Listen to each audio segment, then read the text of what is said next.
In this problem, we have a block on a plane connected to a hanging block by a rope over a pulley.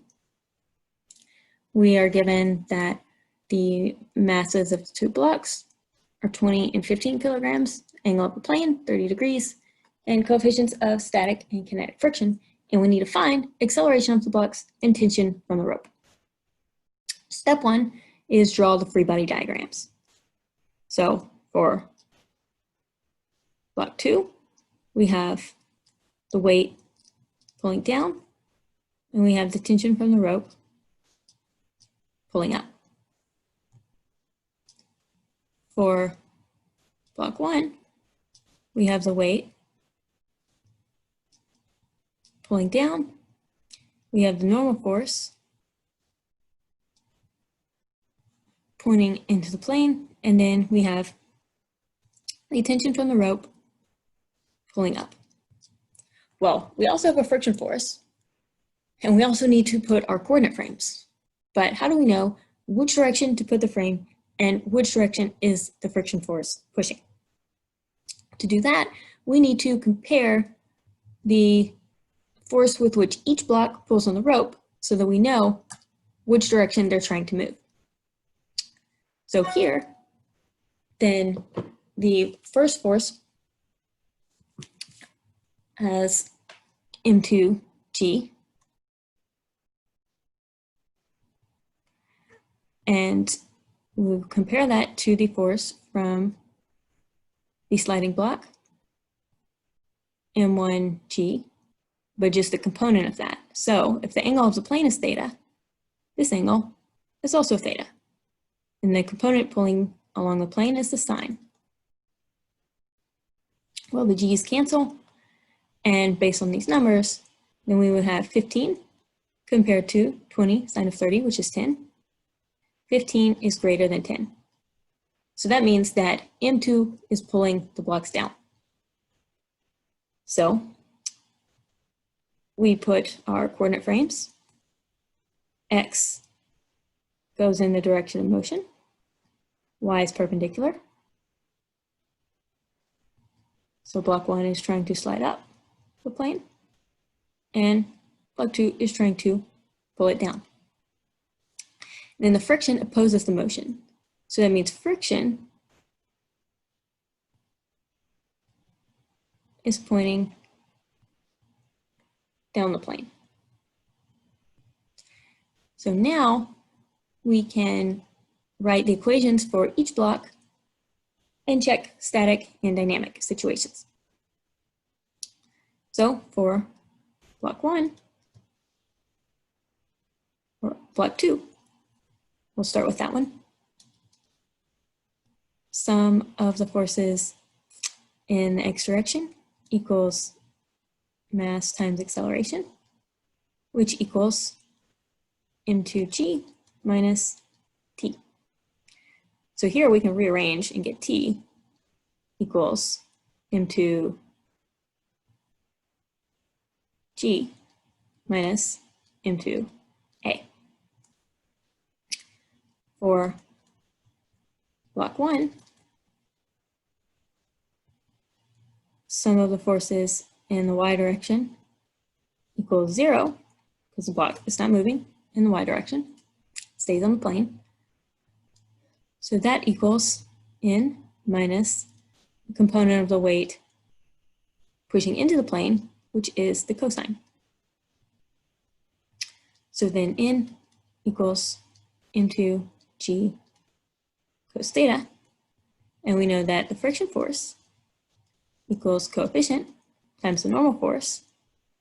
So for static and kinetic, you can put numbers in and calculate this. Well, we put numbers in for normal force, then we have 15 times 9.81 times cosine 30, which comes out to be 170 newtons. Static friction is going to be 0.2 times that, which is 34 newtons. And kinetic is 17 newtons. So then we'll pick back up, write the x direction forces mass times acceleration, which equals t, pulling up the plane, minus component of the weight pulling down, minus friction force. But we need to substitute in for t. So we have m1a equals m2g minus m2a minus m1g sine theta minus f mu.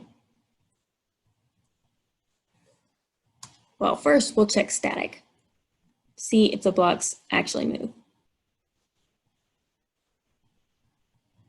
So for the static case, acceleration will be 0. So we're just comparing the forces to 0 to see if the blocks move. So we compare 0 to m2g minus m1g sine theta minus static friction. So we have, here is 147. So it should be M1. 147 minus 98 minus 34, which is 15, greater than 0.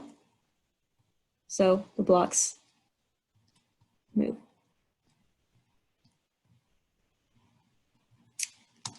So now that we know that they move, we put the numbers in here and check kinetic. So if we rearrange, we'll have A times M1 plus M2 equals M2G minus M1G sine theta minus Fk. A times 35 equals 147 minus 98 minus 17. A equals 0.914 meters per second squared. And that is positive x direction, M1 up the ramp, M2 goes down.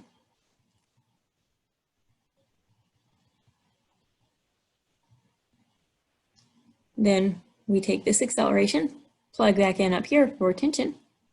So T equals M2 times G minus A, which comes out to be 133 newtons equals tension.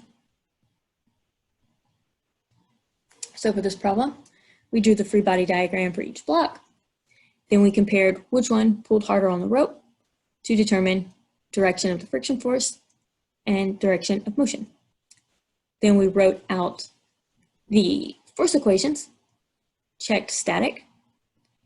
We saw that the blocks moved. So then we put the numbers in to check dynamic and solve for acceleration of the blocks and tension in the rope.